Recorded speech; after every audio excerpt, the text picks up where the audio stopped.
Au chapitre 28 du livre de la Genèse, nous rencontrons un homme appelé Jacob s'enfuyant de chez lui rempli de peur et de crainte.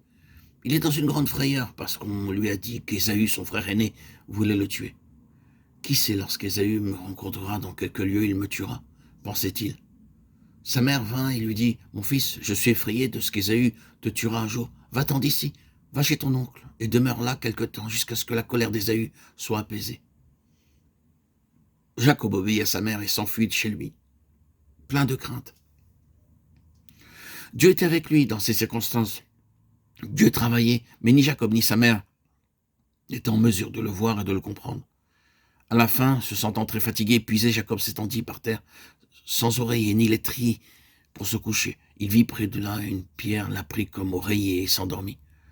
Beaucoup de gens ne peuvent pas s'endormir sans oreiller moelleux, mais Jacob dormit facilement et tandis qu'il était couché, là, il eut un rêve. Il vit les cieux ouverts et une échelle reliant la terre au ciel. Puis il vit des anges monter et descendre sur l'échelle, et Dieu lui-même à son sommet. Il entendit Dieu qui, du haut de l'échelle, lui disait des choses merveilleuses qu'il ne put comprendre. Genèse 28, 13, 14. Nous voyons ici comment une grande bénédiction fut promise à Jacob. En effet, Dieu déclara, « Toute la terre sur laquelle tu es couché, je te la donnerai. En toi, toutes les familles de la terre seront bénies. Ta postérité s'étendra du nord au sud, à l'est, à l'ouest, et en toi, je vais accomplir toutes mes promesses. » Dieu ne pouvait pas donner une plus grande chose à Jacob.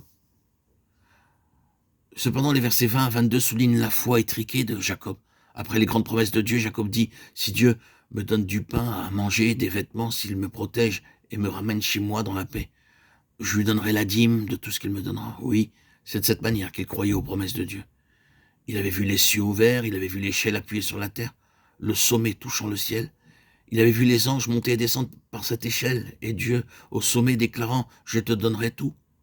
Comme la poussière de la terre, ta semence sera multipliée.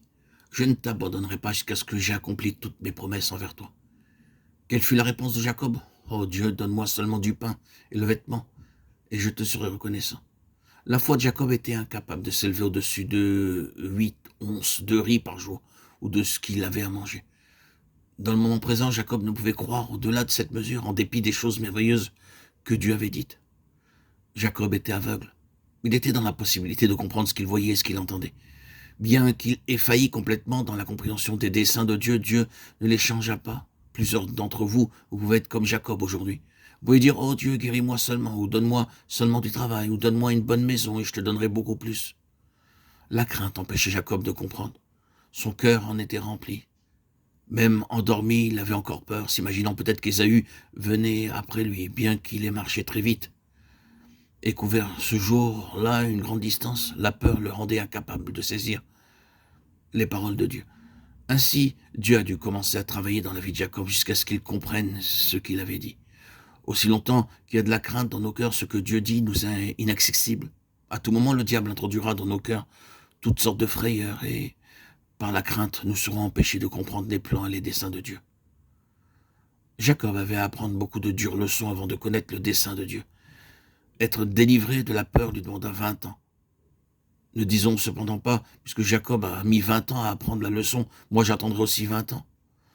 Nous avons l'amour de Christ répandu dans nos cœurs et le Saint-Esprit nous enseigne toutes choses. Aussi nous pouvons en être entièrement et immédiatement libérés.